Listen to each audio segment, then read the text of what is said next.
Bonjour à toutes et à tous, bienvenue à ce nouveau Good Morning Market du mercredi 18 août 2021. Alors, comme d'habitude, on va commencer par le contexte de marché. Ensuite, on va détailler quelque peu le Bitcoin, car la question que l'on se pose et que plusieurs analystes se posent d'ailleurs, est-ce la fin, est-ce le début d'une phase de correction pour le Bitcoin? On va essayer de voir quelques indices qui pourraient le laisser suggérer. Je vais ensuite répondre à quelques questions, hein. Notamment, on m'a demandé comment est-ce que Ishimoku, les moyennes mobiles, étaient placés par défaut. Alors, ce n'est pas le cas. Je vais vous montrer comment les ajouter à partir de la plateforme Xstation 5. Et on m'a également demandé où retrouver les vidéos sur les projections d'Osoda. Elles sont disponibles dans l'onglet formation. On va le voir. Il faut pour cela disposer d'un compte réel. Alors, le contexte de marché. Tout d'abord, ce qu'il faut savoir, c'est qu'en Europe, hein, les indices ont évolué dans une ambiance mitigée hier à Wall Street. La séance a commencé dans le rouge et par la suite, les indices se sont effondrés, en partie à cause de la faiblesse des ventes au détail. Le Russell 2000 a perdu près de 2%. Les trois autres indices américains, S&P 500, Dow Jones et Nasdaq, ont chuté à un certain moment de plus de 1% en cours de séance. Ils se sont ressaisis, hein, pour clôturer entre 0,70 et 0,80%. Alors effectivement, les ventes au détail ont baissé plus qu'anticipé en juillet, alors que des problèmes d'approvisionnement ont perturbé les ventes d'automobiles et que le rebond de la consommation provoqué par le déconfinement s'est estompé. Il y a également quelque chose qui a pesé à Wall Street, ce sont les résultats décevants de Home Depot qui, pour la première fois en 7 trimestres, n'a pas répondu aux attentes concernant les ventes des magasins comparables aux États-Unis, ce qui a entraîné l'action en chute de plus de 4,5%. La séance d'hier a également été plutôt mouvementée, hein, sur le marché des changes. Une séance qui a été marquée par le renforcement du billet vert. L'AUD et le NZD, les dollars des antipodes, ont perdu le plus de terrain face au billet vert, ce qui peut s'expliquer par la réapparition du coronavirus en Nouvelle-Zélande. D'ailleurs, sur le sujet, la Banque de réserve de Nouvelle-Zélande a laissé ses taux d'intérêt inchangés lors de la réunion d'aujourd'hui, hein, très tôt ce matin. Alors, les marchés étaient certains que la RBNZ allait relever ses taux en début de semaine, mais ce nouveau confinement a incité les banquiers centraux à maintenir le statu quo. Donc, après la réapparition du Covid en Nouvelle-Zélande et le nouveau confinement, finalement, ce n'est pas une surprise. Alors, un dollar plus fort s'est traduit sur le marché des matières premières par un repli des métaux précieux. Le palladium qui a chuté de plus de 4%, le platine de 3,2%, l'argent a cédé 0,8% et l'or 0,2%. Le brut, l'or noir a également baissé, hein, c'est lié encore une fois aux inquiétudes, hein, concernant la demande de brut en raison de l'aggravation de la situation pandémique, notamment en Asie, mais aussi un peu partout. Et dans ce contexte-là, le rapport de l'API a indiqué une baisse de 1,16 million de barils. Stock hebdomadaire aux États-Unis, on s'attendait à une baisse de 1,2 million de barils. Alors, on va parler très rapidement des crypto-monnaies, hein, qui sont légèrement sous pression, qui ont été sous pression hier. Le Bitcoin qui n'a pas été en mesure de se maintenir au-dessus des 46 500 $ et on se pose la question, est-ce qu'on va assister à une nouvelle correction? Plus largement, hormis les 46 500 $, il y a les 48 000 $ à franchir. Et beaucoup suggèrent que le Bitcoin devrait connaître une correction et que le rallye est susceptible de s'arrêter très prochainement. Alors il y a un indice, l'indice Fear and Greed, peur et avidité, hein, sur le Bitcoin, qui mesure le sentiment des investisseurs. Donc le voici ici. Et il est entré en territoire greedy avec un score de 72, hein. On est à 72 à l'heure actuelle. Ça annonce souvent une correction ou une consolidation des prix. Donc c'est un niveau très élevé, hein. C'est un indicateur qui est très suivi par les traders de crypto-monnaies et de Bitcoin. Donc un niveau de 72 laisse suggérer une éventuelle correction prochaine ou au moins une consolidation. Alors, ce qu'il faut savoir également, c'est que, la semaine dernière, il y a eu des flux sortants. Les investisseurs ont retiré 22 millions de dollars des fonds de crypto-monnaie. C'est la sixième sortie consécutive, donc la plus longue série, depuis janvier 2018, selon le rapport de CoinShare. Et donc à moyen terme, ce n'est vraiment pas favorable à une poursuite de la hausse, hein. Donc, c'est une sixième semaine consécutive de flux sortants sur le Bitcoin, hein, comme vous pouvez le voir ici, 6 semaines. Donc il y a ces deux indices, hein, qui nous laissent suggérer qu'on pourrait assister à une correction. Alors est-ce que c'est le début d'une nouvelle phase pour le Bitcoin, une phase baissière? On va passer directement, hein, sur le côté technique. Alors sur le côté technique, c'est très mitigé. Alors tout d'abord, on le voit, hein, d'un côté hebdomadaire. Vous voyez, on ne parvient pas à s'affranchir ici de cette jaune. Et d'un point de vue long terme, effectivement, un franchissement du nuage serait catastrophique. Ce serait un gros signal baissier, surtout en hebdo.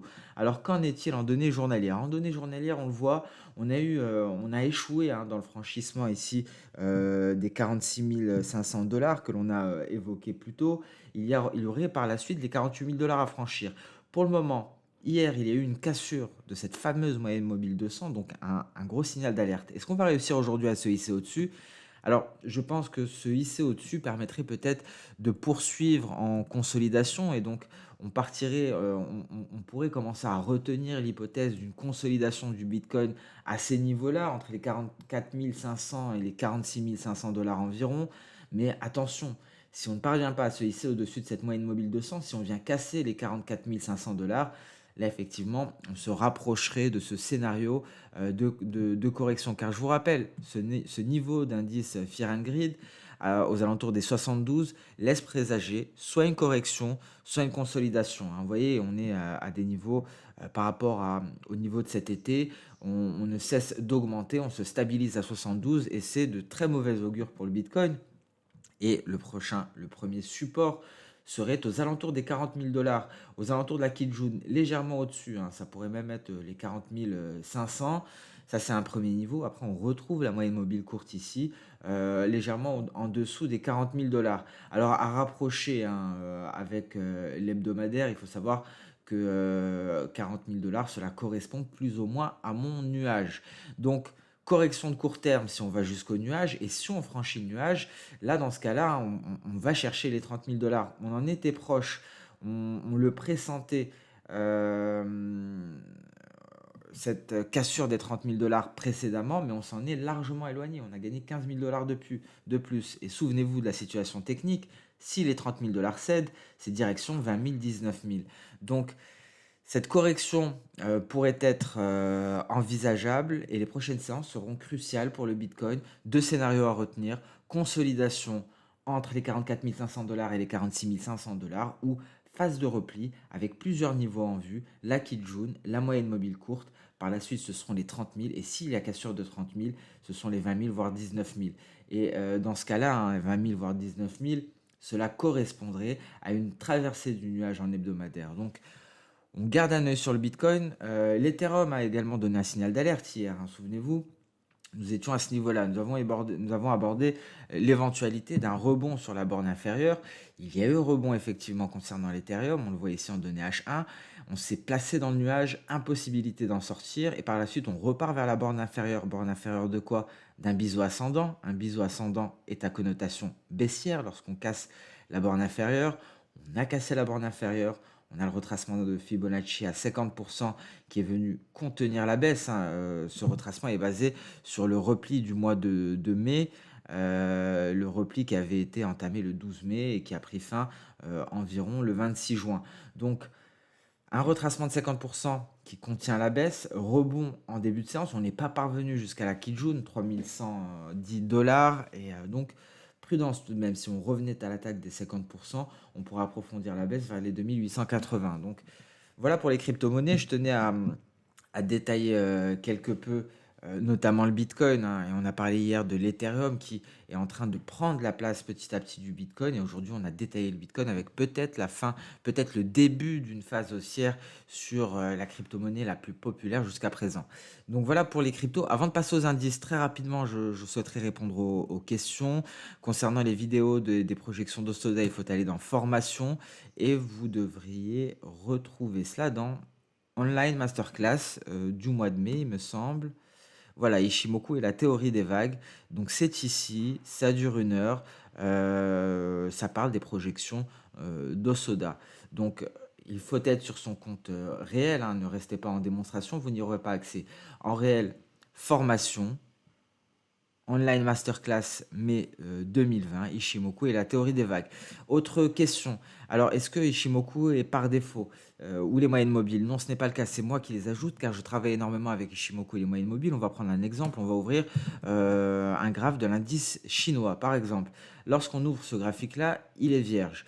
Donc libre à moi de placer ce que je souhaite. Sur ce graphique-là, je peux y ajouter par exemple des retracements de Fibonacci en me basant sur le précédent repli. Donc ça, vous le savez tous. Mais pour ajouter Ishimoku, je vais sur F2X. Les retracements de Fibonacci, c'est un bouton à part, comme les projections d'Osoda que l'on retrouve ici. Fibonacci, c'est là.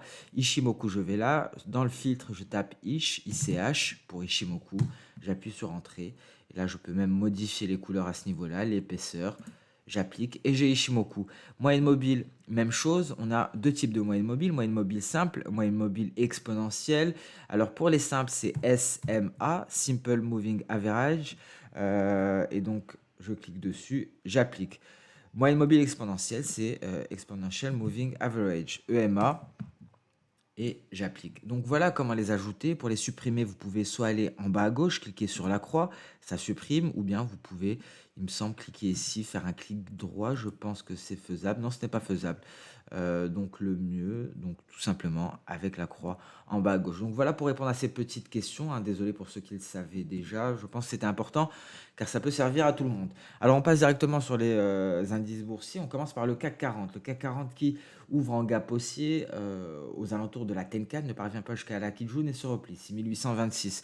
Rien à signaler en données H4. Qu'en est-il en données H1? Vous voyez, on reste scotché quelque peu à la Tenkan. On s'éloigne du retracement externe à 127,2, 6808. Donc, on attend toujours le redémarrage du CAC 40. On a une cible pour le CAC 40. Ce sont les records qui datent de plus de 20 ans maintenant, à 6944 points. C'est ce que l'on attend. On a marqué une pause. On devrait y aller tant que l'on sauvegarde ce retracement externe à 127,2%. Qu'en est-il pour le DAX? Le DAX qui commence en territoire positif, aux portes des 16 000 dollars, 16 000 points, pardon. Et donc, pareil, on a testé une Tenkan hier. Vous voyez ici, en données intraday, on est aux portes de ce retracement V qui a déjà été atteint précédemment. J'ajoute Ishimoku en allant sur F2X et je tape ICH. Et on le voit, mon support est ici. C'est ma Tenkan. On a pris appui sur la Tenkan pour cette bougie verte. Alors attention, pour le moment, on se replie.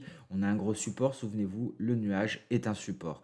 Qu'en est-il pour Nasdaq? Alors voilà, en journalier, ça ne nous apporte rien, mais très intéressant tout de même en intraday. Vous voyez ici, ce graphique, notre apex, ce fameux apex, ce centre du triangle symétrique qui a encore joué, qui a servi de support. On est allé chercher du bas de la mèche inférieure ici de cette bougie ma moyenne mobile, qui est une moyenne mobile simple à 200 périodes, donc SMA 200, parce qu'effectivement, lorsque vous placez votre moyenne mobile, vous choisissez le nombre de périodes, 200, 150 ou autre, et l'épaisseur. Donc on va chercher cette moyenne mobile simple à 200 périodes avec l'APEX aux alentours des 14 945 qui tient. On s'attaque au nuage. Si on traverse le nuage, dans ce cas-là, on pourra aller chercher les récents sommets. On a ici les 15 137. On a également le sommet du triangle symétrique, 15 170. On peut le voir ici également en données H1. Cet apex qui joue son rôle de support, hein, même après une sortie de triangle, je vous le rappelle, cette règle que l'on observe très souvent ici en Good Morning Market, c'est que l'on revient systématiquement à l'apex du triangle. Tout l'enjeu en H1 est de franchir notre nuage pour espérer donc une poursuite haussière. Et d'ailleurs, j'ai eu une question que je souhaiterais le vérifier dans l'immédiat. Il me semble par rapport à un biseau d'élargissement. Je ne sais plus si c'est par rapport au Nasdaq. J'ai vu ça ce matin. J'essaye de vérifier hein, sur mon portable les commentaires. Donc c'est Mauricio, oui, effectivement, sur le Nasdaq. Biseau d'élargissement. Alors je viens de le voir et j'ai repensé à votre commentaire, Mauricio. Alors c'est vrai, il y a un biseau d'élargissement ici. C'est pour ça que j'y ai repensé. Et donc effectivement, on va en parler On va en parler demain. Les biseaux d'élargissement, c'est un petit peu une perte de contrôle. Je pense que j'ai un très bel exemple hein, sur le DAX, il faudrait que je le retrouve.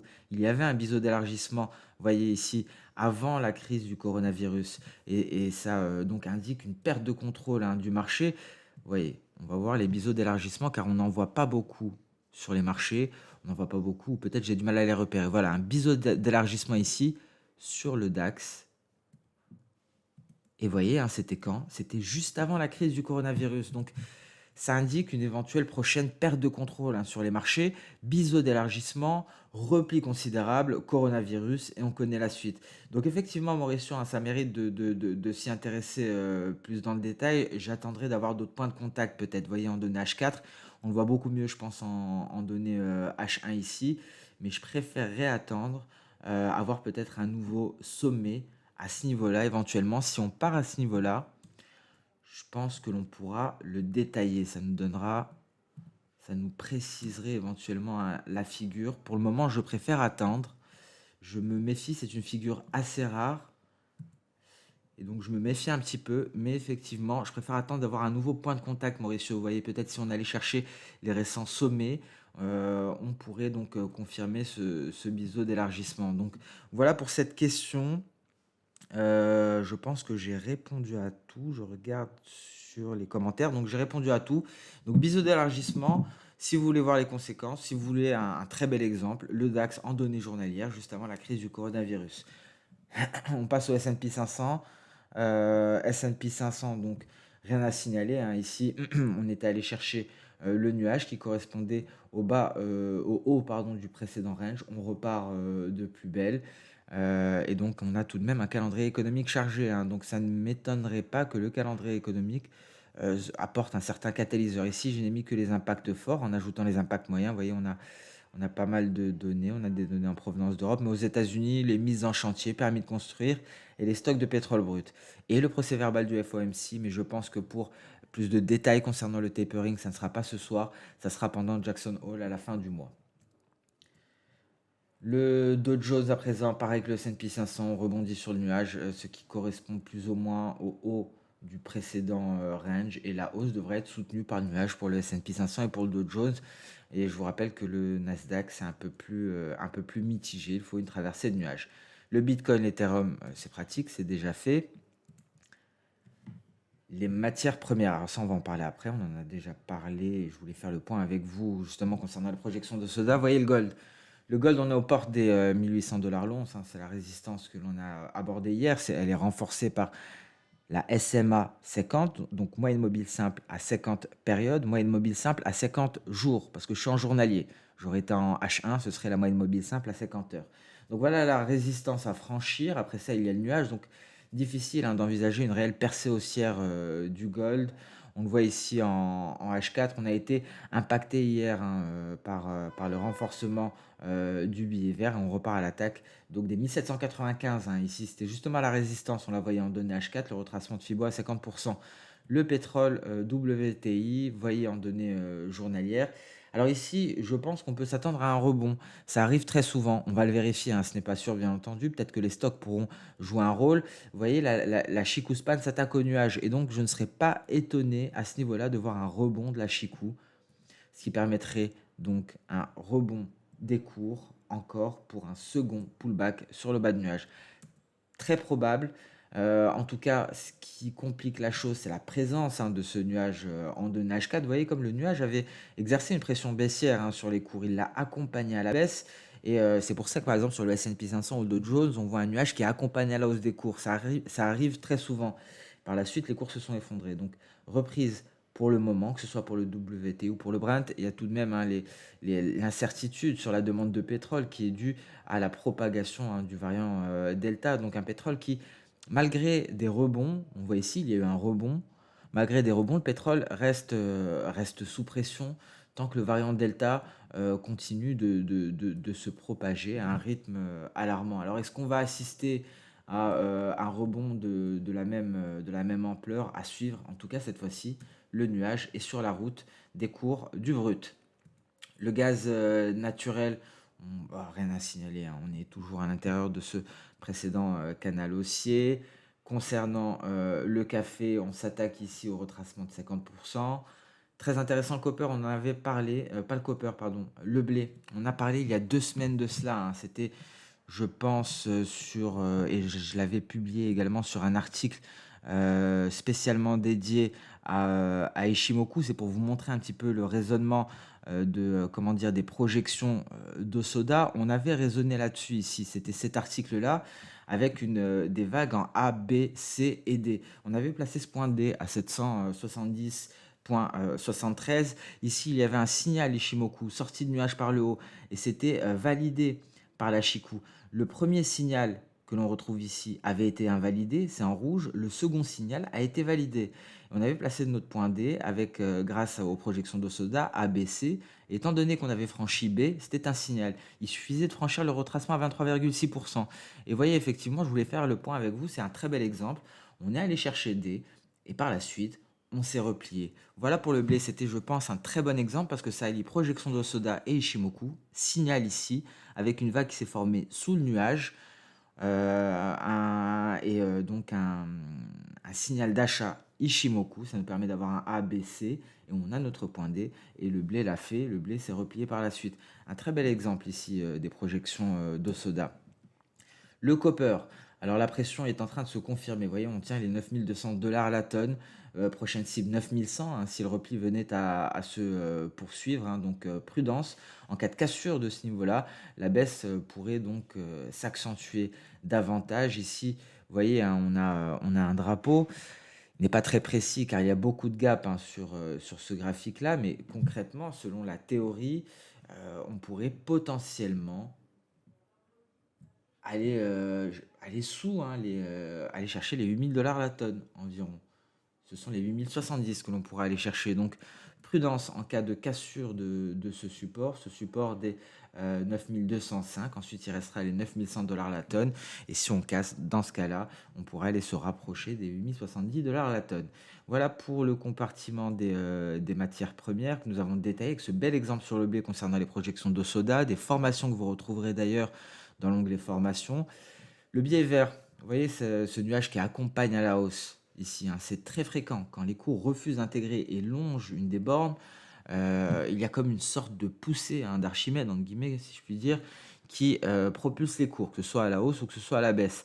C'est ce que nous a fait le biais vert, c'est ce que nous a fait l'euro-dollar également en intraday, mais situation symétrique, inverse ici.